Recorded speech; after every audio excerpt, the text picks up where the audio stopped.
I'm super excited today to have Dr. Jonathan Fialkow with us as a part of this ongoing Smart Heart educational series where we try to shed some light on different treatments and drugs and lifestyle, and the multifaceted aspects that contribute to heart health or unhealthy heart health habits. And so today, uh, I've known Dr. Jonathan Fialkow for a couple of years now, and it's a pleasure. I always enjoy learning from him and speaking to him, and getting an education, and that's what today's all about. So Dr. Fialkow agreed to join us and talk about a very hot topic. It seems to be on every front page of every major newspaper, on every podcast, on in the front of everybody's mind, and that is GLP-1s, semaglutides.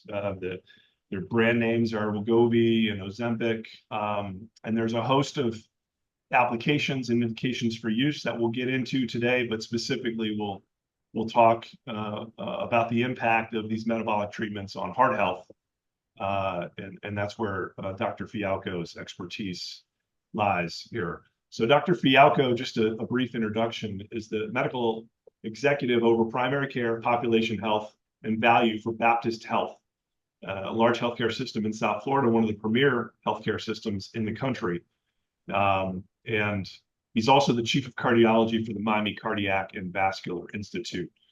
And so over the course of these past couple of years, I think he's continued to increase his role and influence over population health and the health of many of the people in South Florida, but across the country. So we're excited to have Dr. Fialkow here with us today to talk about this exciting topic. Welcome, Dr. Fialkow. Thank you, Jason. It's a pleasure being here with you and with all the participants of this webinar.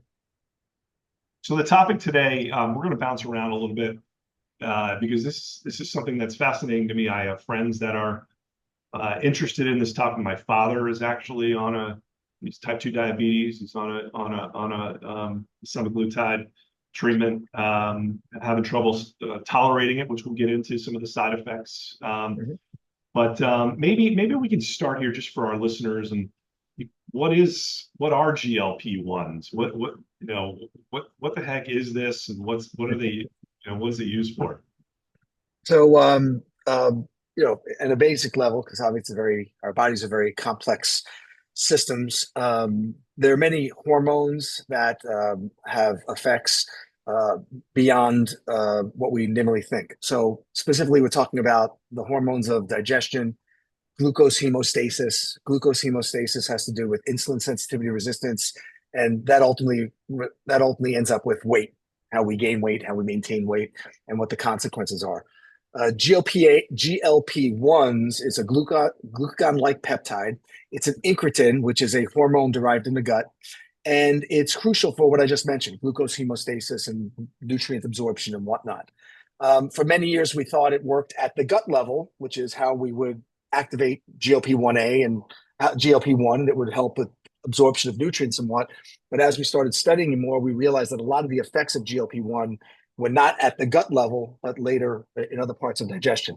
So what we found that GLP-1 does, and the medications are GLP-1 RAs, they're agonists for the receptors of GLP-1, so they act like GLP-1 to stimulate things, is helps our body respond to glucose loads with insulin. Insulin being the hormone, if you will, of storage. Insulin says, I've got energy coming in, let me hold on to it. So insulin takes food, energy, and stores it as fat. So insulin is very much related to how we utilize energy in our bodies and how we store energy in our bodies. We know it affects gastric emptying. A lot of the side effects of the medications, which we may talk about, have to do with that. So normally when we eat, and it's different for different people, the food moves through our digestive system at different paces, it slows it. And one of the consequences of that is you feel full longer, you just don't eat as much. And also has to do with certain levels of sugars after you eat. But the other exciting thing we're finding now is it probably works also at the brain level, either directly or indirectly. So a lot of the decreased hunger that people feel when they're on these medications, and even some of the other aspects we're looking at maybe for addictions and things like that, are probably directly at the brain level. So basically, it's a hormone secreted at the bowel level that works at the bowel level, how we absorb food, but more in the pancreas, how we release insulin, and how we use insulin in the body, how the stomach empties, and probably in the brain having to do with cravings and desires for food. So it's a really complex hormone. And the medications, of course, work to be agonists to enhance the functions of that hormone. It is mind blowing to me. I think the first GLP was approved in 2021, maybe for type 2 diabetes, and it's expanded rapidly to obesity, and now for cardiovascular people at risk, high risk of cardiovascular disease, cardiovascular events. So maybe you can elaborate just a little bit, like how could this? It seems like a miracle drug. I know a lot of people talk about a miracle drug, but how can it be? What's the interplay between Sure. diabetes and obesity and heart risk? And maybe you could sort of tie those Yeah. together. I mean, my personal trajectory, I'm a certified lipidologist, was in the first class in 2007, 2008 when that certification came out. And as a practicing preventive cardiologist, in addition to my executive role, early on, I started seeing these synergies, these syndromes, things that happened together 15, 20 years ago. You had hypertension, you got put on a pill, don't eat salt. You gained weight, exercise more and eat less, which of course doesn't work, lose weight. You have diabetes, stay away from sugar, which of course means nothing. And seeing all these things happen in the same people, and with an intervention, like maybe a dietary change, like maybe they lose weight, all those things improved, took us to another level of something going on that is I call string theory of all these components. I personally think it has to do a lot with insulin and insulin sensitivity. I'm not alone in that. How your body utilizes insulin, how it stimulates insulin. But going one step further, the underlying cause of the pathology that you alluded is inflammation. When the body is exposed to something that it doesn't want after tens of thousands of generations of evolution, we react to it in a negative way. And that produces an inflammatory response. And the inflammatory response is most likely the cause of the coronary artery disease, probably dementia, including Alzheimer's and vascular dementia. Lots of other cancers start probably with this constant inflammation at a cellular level. So the underlying causes that are treated, if you will, or improved with this family of medications is some underlying inflammatory state. Now, going back to the evolution, again, I always go back to history and stuff, and maybe this is not appropriate, Jason, so you can call me out on it. But like we find a lot of things we don't think about. I mean, nitroglycerin, which was probably the preeminent treatment for someone with coronary artery disease and angina for about 100 years, was discovered in the late 19th century with British coal miners who would be working with TNT and not have chest pain, but on the weekends when they went home, they'd have chest pain. And we found that touching the nitroglycerin, which gets absorbed through the skin, through the mouth, decreased angina, and it became a cardiac medication. Viagra is a great example. The Viagra family of medications were developed for chest pain. They dilate your blood vessels. You have less angina. They found a sexual benefit that was much more marketable, and they could make more money on it than otherwise. And so we find things out we don't think about. There was an understanding that GLP-1s affect weight, but because the diabetic population was, we'll say, the low-hanging fruit, they were the population we can make the most impact. The pharmaceutical industry appropriately said, let's look for benefits in that population with the medications. And the early ones, which are still available, the oral ones, they may not be as profound in weight loss, came out years ago and they did show benefit, even cardiac benefits. It wasn't until we got the injectable semaglutides and tirzepatides and these other medications, because they're so much more effective, that we're now seeing these broader outcomes. So it makes sense that there's an evolution. We pick the low-hanging fruit population, the diabetic, we see an impact, but we start noticing, hey, they're not drinking alcohol as much, or we're seeing lower cardiac events or less fatty liver. Let's do trials and see if the medications work for that. And that's the stage we're in now. Before I end on that comment, I just want to bring something out to your comment. I talk to these medications as the most exciting medical therapies we've had in preventive therapies, which also prevents cancer, heart disease, dementia, various other components that I've had in my lifestyle, as a real protagonist of lifestyle modification, trying to avoid medications, etc. But also the scariest. And why are they scary? Because they work, and because we think that easily 100 million US Americans would be eligible for them and benefit. So it's scary how effective they are and how ubiquitous the indications would be. It's unfortunate that we need them as a society, right? 40, 50 years ago, we didn't have this obesity, this diabetes, this chronic disease. So society has changed, but they are effective. which is optimistic and scary in certain ways based on how pervasive they could be. Yeah, I mean, someone call what you're describing as serendipitous for a lot of these medications that, I mean, well, for something like this, that was maybe for obesity and heart health, benefits of reducing cardiovascular events, maybe because this is a heart health sort of tilted conversation. Back to the link of diabetes and inflammation and obesity and heart health. What is there anything in particular that you've been able to glean from some of the data with regards to who would this be for? Like who might come into your clinic? Maybe they're not super overweight, maybe they're not diabetic, but maybe they're high risk of cardiovascular events. Sure. And you think that a GLP-1 might make sense for someone for cardiovascular risk indication. So specifically for cardiovascular high risk patients, because again, in the clinic, we deal with a lot of preventive strategies. So people who may be at high risk for cardiovascular disease and or might have other markers. Who is that? If they're not obese, okay.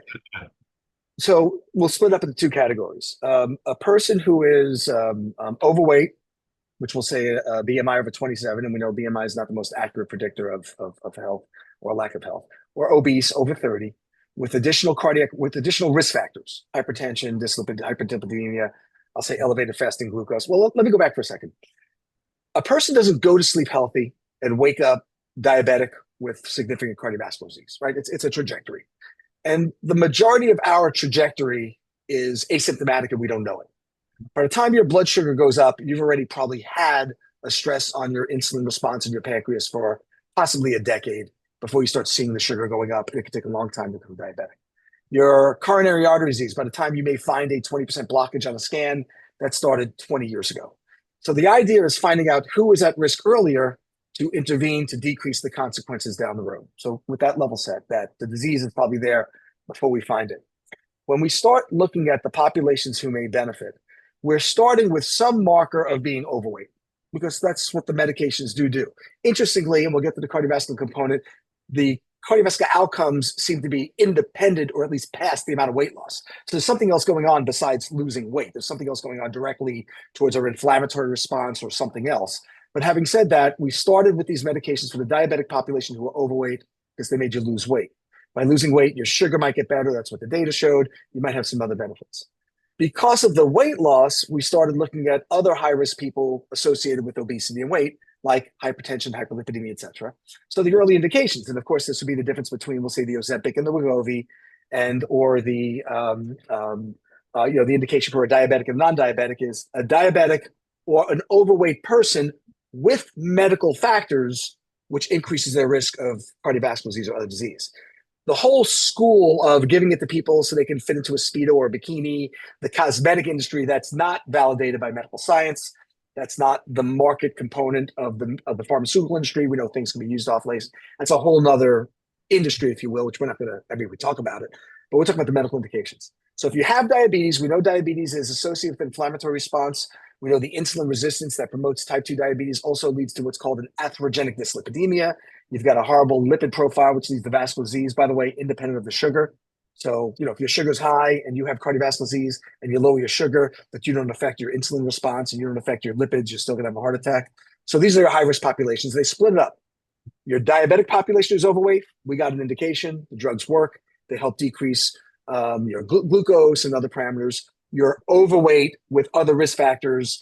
That's the indications, right? 27 BMI, 2 additional risk factors. And it's to decrease cardiac events. But the data just shows that they lower your sugar, they lower your weight, they can lower your cholesterol, and lower your blood pressure. The SELECT trial was a different population. Those were people with cardiac disease. These weren't, a positive calcium score. They've had a heart attack. They've had other cardiac events. They've had stents. So we consider them the high-risk cardiac population. The person most likely to have a heart attack is someone who's already had a heart attack, right? So the high-risk population, not the overweight with risk factors, not the diabetic who overweight, the high-risk cardiac population. The study was done using tirzepatide, and that was the select trial. And they found, which was kind of unexpected, and this is on top of good care. These weren't people with not on statins, they weren't not on aspirin. They found a 20% risk reduction of further cardiac events in just over 3 years. So it happened pretty quickly in the population, which then led to the FDA to approve an indication for the medication, semaglutide, for the patients who have cardiac disease. So we want to stratify the indications based on I'm diabetic and overweight. I'm overweight with other cardiac risk factors, and those outcomes are more on improving biomarkers, losing weight. But the cardiac outcome was what we call a hard outcome, a MACE outcome, major adverse cardiac event, decreasing death from cardiac component, decreasing heart attack, and even decreasing stroke was in there. So the underlying process is the same. It's where you are in the trajectory. But even later in the trajectory, you already had a cardiac event, the medications work. So I don't think we're going to come in, going back to the practice level, a relatively fit person who might have some cardiac risk genetically or otherwise. I don't think this will be the next agent. I think there's other things we can do to them, modify their lipids, whether it's a genetic component or not, high Lp(a), et cetera. I still think the subset of people for the medications will have some obesity level component or overweight component for some time. Down the road, that might be the case if these medications do work directly through mechanisms that are not weight related. But for some time, I think that's where we're at. And I'll also add, Jason, because of that, the studies going on are looking for many other medical conditions than just cardiac conditions, because all those overweight, inflammation-related disease outcomes, if the medications work to decrease the inflammation through the weight loss or through other mechanisms, let's look for anything that's weight and inflammation related. We saw that recently with the STEP-HF trial, which was in a heart failure population. The ejection fraction preserved heart failure population seemed to do very well in a study in that population. Not even for ischemic cardiomyopathy, it could be valvular cardiomyopathy. So anything with the increased weight puts pressure on your system. They're looking for trials to see if there's going to be benefits, and we're starting to see outcomes suggesting there are benefits. I was going to ask you about heart failure, and I'll come back around to that. Yeah. I'm going to make an assumption. There's a lot of people coming into your office that are trying to get into speedos. You mentioned people trying to get into just based on, I was actually born and raised in Miami, and there was a lot. My mom made me wear speedo back in the day as well. There's a lot of stuff going on in that space. Yeah. No longer. So yeah, I was just going to mention some promising research in the heart failure space tied to patients on GLP-1. The one thing I'm curious about hearing you talk, you see patients in the clinic in your office, on a regular basis. You talk to a lot of other cardiologists as the chief of the Cardiac and Vascular Institute there. Do you see EKG changes at all over time? If someone's been diagnosed with something that left ventricular hypertrophy or any kind of things that you've identified with your 12 lead, over a 6-month period on someone with a GLP, do you notice any changes on the EKG? I could tell you that, for the populations that we see in our clinics, we have a cardiometabolic clinic, a lipid clinic, and resistant hypertension clinic in my cardiovascular space. And that's where we bring a lot of these people in, obviously working with primary care. And on the weight management side, we see a lot of patients. We see people with abnormal EKGs. Now, obviously, if they're actively ischemic, even though we can make that argument, if someone has stable coronary artery disease, I walk a certain distance, I get chest pain, we can treat them medically. And if we put them on high dose statins and we get the blood pressure control and possibly GLP-1s and they lose weight, that might normalize over a period of time, but we're loath to wait that long, right? We usually will intervene prior. LVH is an interesting one. We do have a series of patients who we see, some of it's through another model we have. We do see LVH resolves with some of the weight loss. That was part of also the heart failure preserved therapy. I wouldn't use the EKG as the marker of improvement because, for example, if I've got a ejection fraction preserved heart failure patient who's got LVH, I'm going to follow their clinical benefits, right? So let's say they feel great and they go from class 3 to class 1, but the LVH doesn't resolve. I'm okay. I'm not going to target the LVH. Or conversely, if the LVH resolved, but they're still really symptomatic, I'm going to keep working on it. So basically saying theoretically, it would make sense that if we're going to see cardiovascular EKG related consequences of the obesity and that resolves, we'll see improvement. But I don't see that necessarily as the target of what we want to improve, more a marker of the improvement Sure. that's going on Yeah, elsewhere. yeah, that makes sense. So back to weight loss real quick here. And we were just prior to this call having a conversation about some of the longevity gurus out there in the space, and you being one of those that spent a lot of time in prevention and helping people live longer through whether diet modification, exercise modification, medications, whatever it might be. One of the concerning things I think that's been in the news is lately is people talking about it's when you evaluate in a body scan what type of weight people are losing.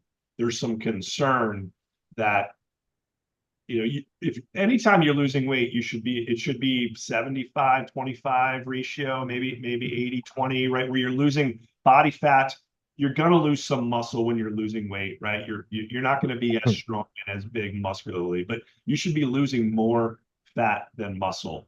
And the concerning thing, I think, in some of the data that people are talking about, maybe you can clear it up for our Yeah, listeners, yeah. is that reduction in the dramatic loss in muscle that is a risk when you're taking GLP-1s and what you can do to control it. But in addition to that, I've heard even connective tissue, Yeah. reduction in connective tissue muscle, like at ratios that aren't healthy. This is not meant to be punny, but there's no such thing as a free lunch. Everything has consequences and whatnot. First thing we have to recognize is both in the clinical trials and the real world experience like I have, there's variability. I actually have patients that don't lose any weight on the drugs. We have patients that can lose 30% of their body weight, 60 pounds on the drugs. So because your friend had this doesn't mean you're going to have it. We have to be very cognizant that our bodies are not, printed in the same capacity. Secondly, when these medicines ultimately work is people eat less. They're less hungry, they get full faster, their volumes decrease. So there's no way around it, but it's they're eating less. That's what drives the changes from the weight standpoint. It's because of cravings and other things, but like in fullness, but what I said that. We don't want people to lose weight. I'm a purist about this. We want them to lose storage fat, right? That's what we want them to do. I can give you a diuretic, you'll lose 5 pounds of water. Did you lose weight? Well, yeah, you lost weight, but is it really good for you? Of course, not good for you. It's making a difference. No. We want to lose storage fat. And even more than that, we all know the visceral fat is the hormonally active inflammatory fat or associated with the inflammatory conditions. Subcutaneous fat, is not necessarily as metabolically active. And in fact, these medicines don't work as well to lose subcutaneous fat. It's usually more visceral fat because of the metabolic component. So having said that, if you eat a certain level of macronutrients, you eat a certain amount of fat, dietary fat, protein, and carbohydrate. Generally, it's the carbohydrates which will stimulate the insulin, which is the storage component. Fat and protein generally give you energy, go to muscle growth and energy. And you now cut your caloric intake 50%. You just cut everything in half, which is how certain diets work, which is also why they're not sustainable. Well, you're going to cut your carbs 50%. So you're going to decrease your insulin response. You're going to burn your belly fat. You're going to lose weight. You might not even be hungry at the beginning because you're bathing your body with extra energy. But you're also losing your fat and muscle and protein. So what happens if you're decreasing your fat and protein intake? You're not going to build your muscle mass. Secondly, if you don't sustain or increase your strength training to build your muscles, what happens when you use the GLP-1s without a regimen of strength training and or protein intake, you lose fat and protein, but you'll gain back the fat and you'll become frailer. Your muscles will weaken.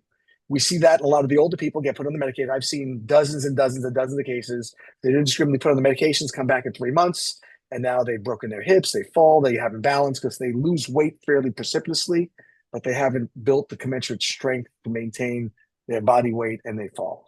So if you go on the medications and you lose fat and protein, which you will, certain component of protein as well, you can see that with DEXA scans, etc., and you don't eat the protein, you'll become weaker and more frail. If you go off the medications and resume your diet, people can gain all the weight back. They gain some back, depends on what their habits are. But you don't increase your protein intake and exercise, you'll gain more fat back than your protein. So you'll wind up less firm, less fit. Even if you gain the same weight back, you're less fit than you were beforehand. So the no free lunch is when you go on the medications, in addition to dealing with side effects and how to minimize those, you must make sure you maintain, if not increase your protein intake, which is a chore.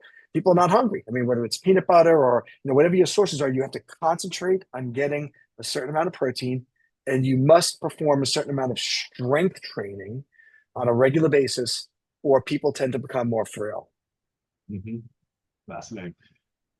Here at Smart Heart, we're in the early detection, prevention, healthcare rather than sick care sort of mindset, and that's how we try to run these webinars. And a lot of our educational material is about healthcare rather than sick care. How do you stay healthy? And so I'll just put a caveat out there. We're not sponsored by any of these companies, Novo Nordisk that makes Wegovy, or any of the other medications out there. And neither am I. Yeah, I mean, we're not. Yeah. There's no disclaimers here. There's no conflicts of interest. We're just having a conversation. But if someone listening to this call, or someone that listens to it afterwards and doesn't have the opportunity to ask a question, we'll get to these questions here in a minute. How do you possibly get started if you don't have, let's say you don't have type 2 diabetes, let's say you're a little overweight, maybe you have a family history of heart disease. Like, how do you approach this conversation either with a primary care, because you may not be seeing a cardiologist yet, or like, how do you even get started on these drugs? The going back to metabolism, your metabolic risk starts again before you hit the diabetic range of the sugar, of the glucose, right there. Diabetes is a transition zone in terms of blood sugar and A1C. But if you're, depending on which organization you ascribe to, if you're a diabetic with an A1C over 6.5, that doesn't mean you're a perfectly healthy person with an A1C at 6.4. If your fasting blood glucose has to be over 126, you're at a world of hurt with fasting glucose of 124 or 105 or 102, because the underlying metabolic inflammation starts way before your glucose changes. I think we're going to become more liberal in using the medications in that pre-diabetic population. We don't have those indications just yet, unless you're overweight with additional risk factors, because that's when the risk begins, and that's when we can make a bigger impact. Mm-hmm. So going back to your question, obviously staying healthy is the best way. If people have, which is again preponderant based on society, lifestyle, various other changes in the medical in our human condition, you're gaining weight as you get older. You're starting to see certain biomarkers. Your blood pressure's up a little bit. Lipids may change, especially triglycerides going up a little bit, which is more of that inflammatory marker. And you're concerned, I think you can discuss with your doctor, especially if you have a BMI over 27 and 2 risk factors, that these medications may help. And these medications, as easy to take and effective versus 3 or 4 or 5 other medications to get to the same biomarker improvement but not lose the weight, may be the direction we're going in. And I've evolved to that change. For example, if I can get someone on the medications to get them off 3 blood pressure pills, maybe down to a mild dose of a statin and nothing else, and get them off CPAP, maybe it's worth the medication, even though it's an injection and it might be somewhat expensive because of the other things that I'm getting them off because of that underlying metabolism.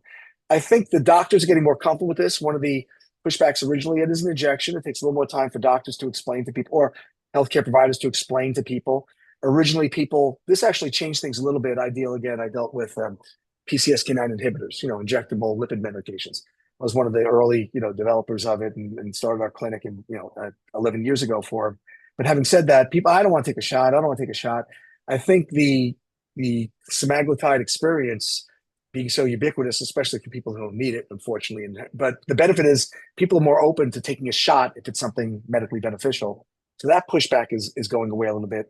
But I do think that the threshold to use them in terms of indications is going to be lowered.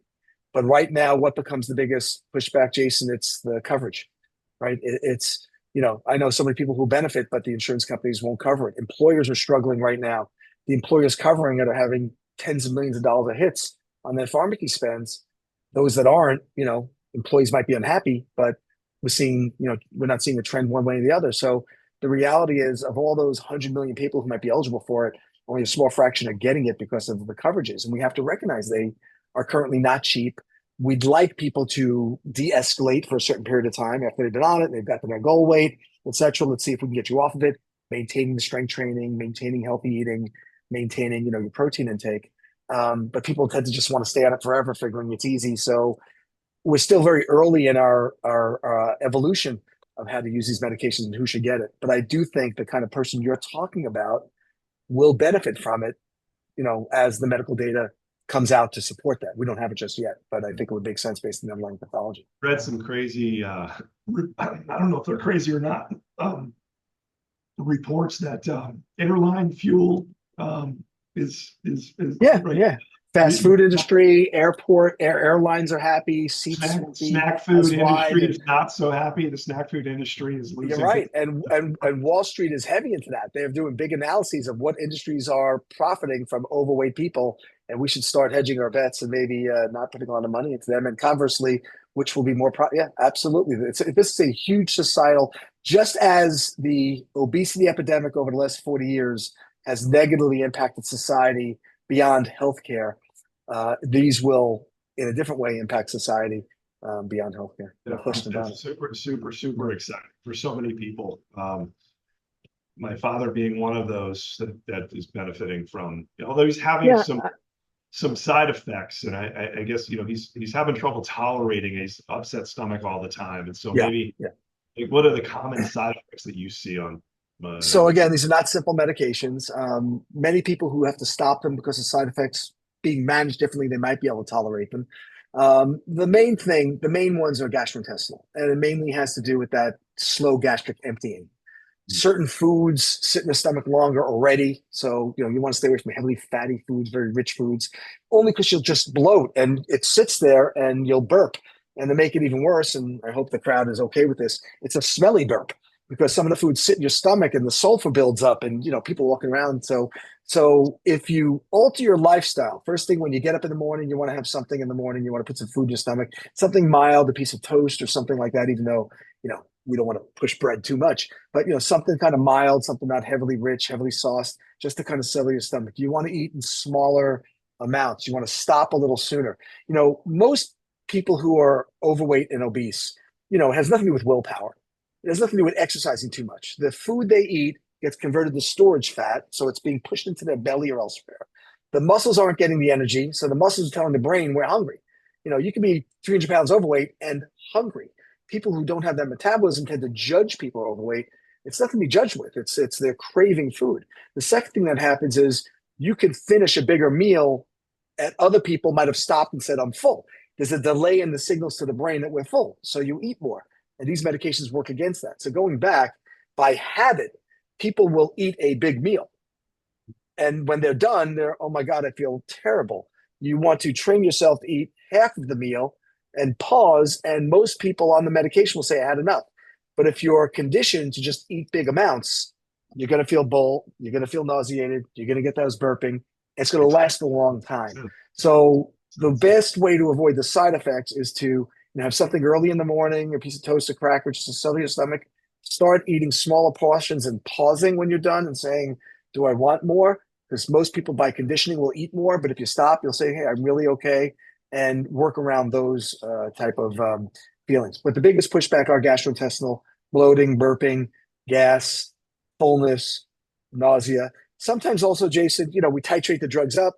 If this drug is causing it, you can go back to a lower dose and stay there for a while. The weight loss might be slow. It should persist. So not everyone needs to get to the maximum dose. But that's the difference between, I think, a program that's managing it. The program is, the nurse practitioners, the clinical pharmacists, everyone can work with the patient versus, here's the drug, come back in 3 months and tell me if it's working. Yeah. I think we're more effective when we manage these around the program. Like you got to go to somebody that understands it, that's going to wrap their program around you and do what's best for you so you feel your best while you're getting healthy, right? Rather than someone who's just just prescribing them and saying, good luck, and in the community, especially when we're dealing with the non-medical places, number one, we're dealing with compounded medications. So a lot of these businesses are making their own, and you don't know exactly what's in it, what you're getting, and I'm always concerned about that. And secondly, they're not necessarily following I'm not saying all of them. Some, really do with a medical, it's not medically indicated, but with a medical assessment, they follow the people well and kind of articulate what we just went through. But a lot of them are, come to us, pay us money, we'll give you the shot every month, come back, give us money, we'll give you, 4 of them. And we're seeing in our medical community consequences of seeing people with that. I mean, we're seeing a lot of people who have been passing out and hurting themselves They lose so much weight. They're on blood pressure pills. No one's following them. No one's getting off the pills. They Jeez. pass out. They're breaking their hips. They're cracking their head. I mean, I've had Oh executives my with that goodness. scenario. They go into these fly-by-nights. They get put on the medications. They work, but they're not dealing with, well, now we got to lower these medications. We got to follow you. You don't need to be on them anymore. So it's still a wild west out there. Yeah, this is a serious medication. So you need a professional that understands Ideally, metabolic syndromes and has a program like you do yeah, yeah. Baptist. So we have about 10 more minutes. We have a number of questions. There's no way I'm going to get through all these questions. And I just I don't. This is not a telehealth visit that you're going to get paid for, and I'm going to Yes. try to All avoid disclaimers about medical advice. Right. Okay. I'm not. I'm going to try to avoid asking these questions in a way that are sort of individualized and personalized. So I may have to skip over a few of these. But I think you addressed this, but I'll ask this again anyway, just as an isolated question. After you've achieved a stable weight, your blood pressure's good, maybe, which reduces your cardiovascular event risk. How long do you have to stay on these medications typically? Yeah, it's a good question. And the short answer is we don't really know yet. In the cardiovascular risk profile, the way and we're looking at it is, unlike a medication to help you lose weight, we're considering this part of your cardiovascular risk prevention armamentarium. So for the high cardiovascular risk patient, I'm not giving them an endpoint. Just like we would not stop your statin when your LDL gets to goal, I would keep people on the medication somewhat indefinitely until we know more. Because like I said, it's not just the weight loss, there's some direct action. These are very high risk patients, high risk for death, cardiac events, et cetera, et cetera. So I would use this as a part of your cardiac risk reduction armamentarium. I think it'll get easier are there any companies working on an oral versus an injectable? Yeah, they're working on long-standing injections like every 3 months or every 6 months instead of every 2 weeks. And there are orals. A lot of the stuff having to do with oral, it's interesting, has to do with two things. Certain medications don't get absorbed well through the GI tract and or the gastric acid destroys them. So that's why you have to give them as a percutaneous, like insulin itself or growth hormone or heparin. They're proteins. Gastric acid destroys protein. You got to give it. You can't take it by mouth. So some of them are working on coatings to get them through your gastric acids and get absorbed later.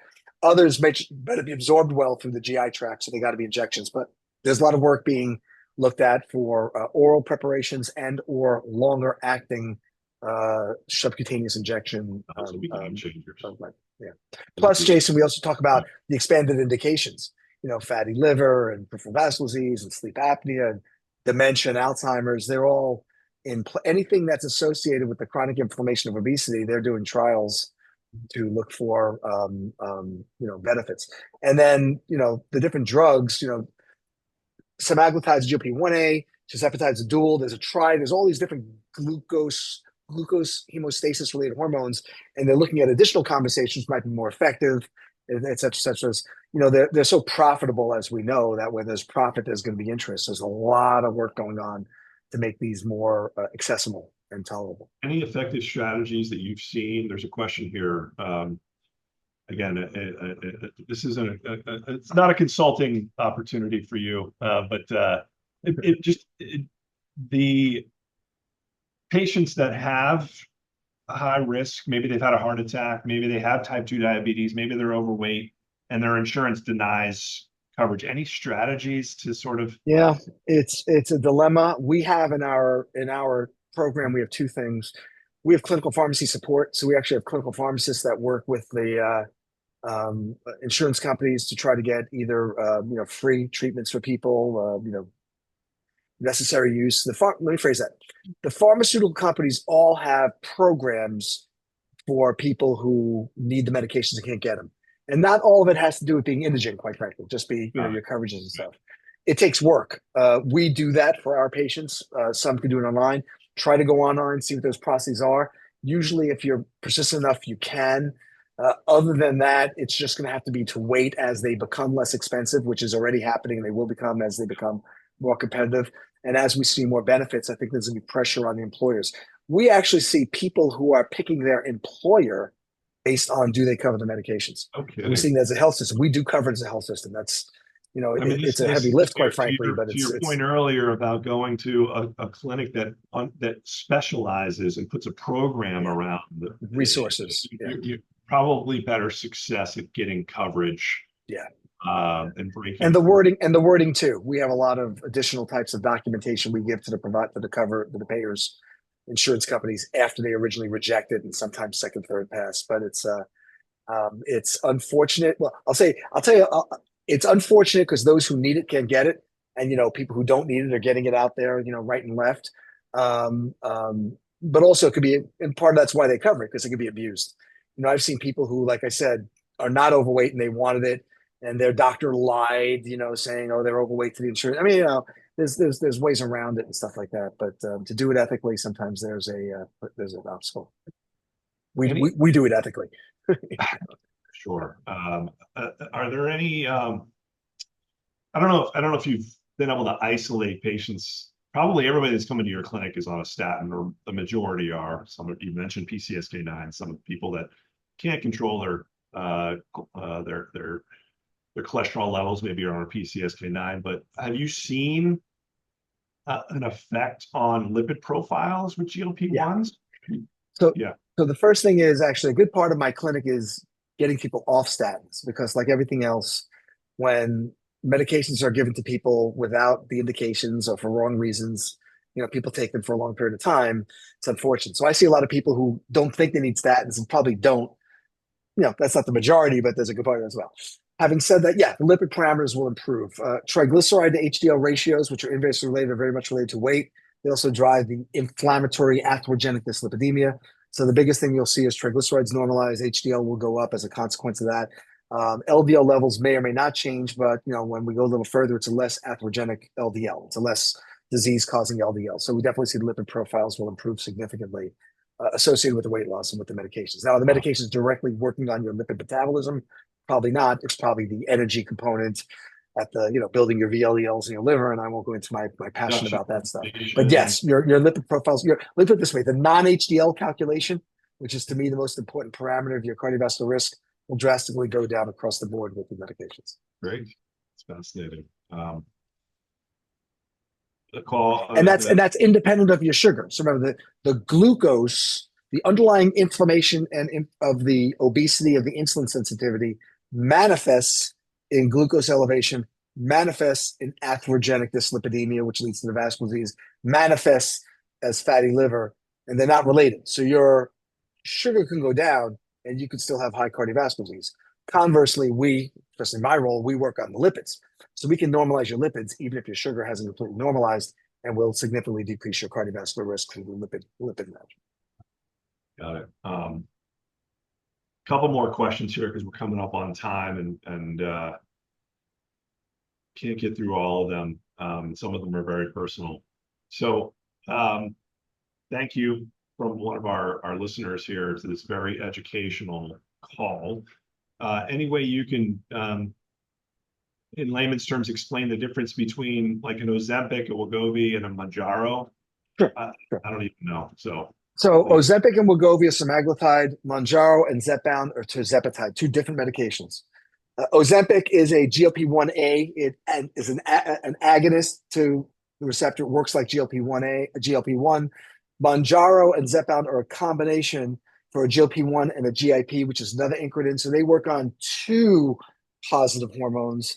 And what looks like is in a population, you see a more significant weight loss with tirzepatide than with semaglutide. Now, there'll be people that don't respond to both. There are people that respond to both. So I don't think there's a difference from one or the other. And there are now studies going on with a third one, which is adding glucagon, which is another hormone. So there's a lot of work in the space. I would tell the individual Ozempic and Mounjaro are both indicated for the diabetic who's overweight. Zepbound and Wegovy are indicated for the overweight and obese with risk factors. Wegovy indicated for the cardiovascular. Doesn't matter which one you get, whichever one you're indicated for, and you can get covered. So I wouldn't say I want to be on this one over that one. It doesn't matter. If you don't respond to one well, there comes a point you might say, let me try the other. Okay, that's fair. But I wouldn't hyper focus on, they all work well. The GLP-1 component is probably the one that's most effective. They all have that.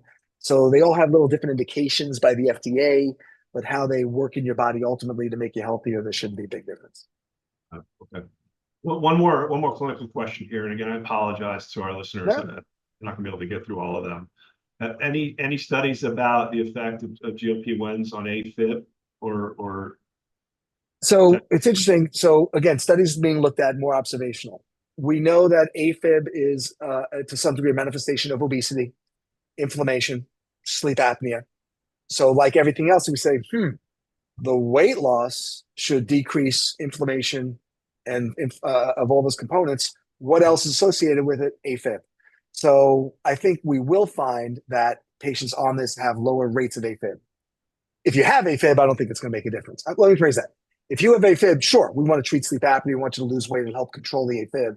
But you already have the AFib, but you're going to have to be on the anticoagulant or get the, whatever your therapies are. So I don't think we'll look at it as you should be on this because it's going to prevent AFib. You should be on this because it'll prevent a whole bunch of other things, including AFib.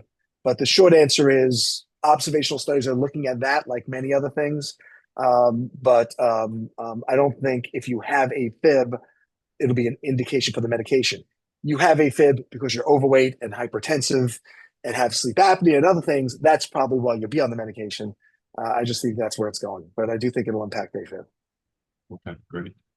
And like I said to everybody who's asked questions, I made a mistake on the last call saying that we would try to answer all the questions. And our guest at the last show, there was just the volume of questions was just at a level that we just couldn't get to everything. This webinar will be made available to anybody who is registered to be able to download. It'll be up on our website probably in a week or so. Did I get you on vacation? Yeah, I forgot to ask you about your back. No. I'm as any listener can tell within 5 minutes, I'm from New York, even though I live in Miami. And I happen to be up in New York visiting my kids, and we were out east. And that picture. It was a beautiful, foggy late afternoon last week, and I took a picture from a dock bar. And I'm actually working today remotely, so in my meetings I can put that background on, at least keep me a little sane, Nice. during the day. Yeah, very nice. east of my own. Well, it was a sincere pleasure. This was a fantastic conversation with you. I know we just scratched the surface, but I think at a high level gave people a real understanding about the impacts and the interplay between diabetes and obesity and cardiovascular events, the promise of this drug, and everything that's sort of under investigation at this point, tied to cardiovascular events, tied to obesity. Certainly, you shed a lot of light in layman's terms to help us understand the drug a little bit more, maybe what to expect if you're on the drug, and what side effects you might experience, the importance of strength training, regardless of whether you're on these medications or not.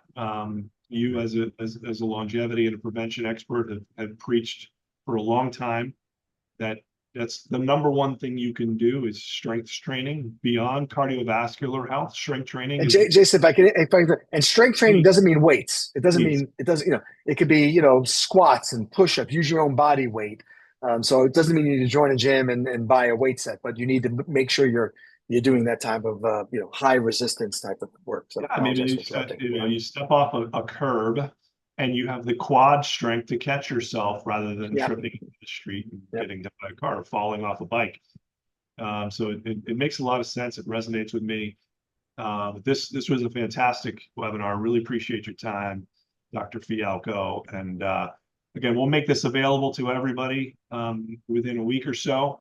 But until next time, hopefully everybody stays healthy, and come check us out at getsmartheart.com. A great tool to help you stay healthy and monitor your heart health and get access to cardiologists really any time of the day or night by our partner Heart Nexus. So have a great rest of the summer, and we'll see you again soon. Take care. Thank you.